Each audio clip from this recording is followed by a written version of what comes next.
Hello guys, in this video I'm going to show you how to create a new group in the Telegram app. But before that, don't forget to subscribe and leave a comment down below, because at 10,000 subscribers I'm going to show you my whole YouTube revenue statistics and growth strategy. So without further ado, let's just jump right into it. First we have to open up the Telegram app. And here it opens up in the chats, where we have our conversations with people. From here in the bottom right corner, there is this little pen icon. We tap on this. And here at the top, there is a new group option.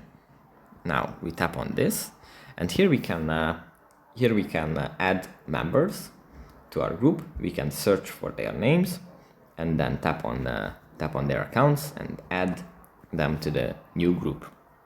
It says in the top that we can add up to 200,000 members to a group, so I think that should be enough to most people. Yeah, that's pretty much it for this video. Hope it was helpful for you guys, and I'll see you in the next one. Bye.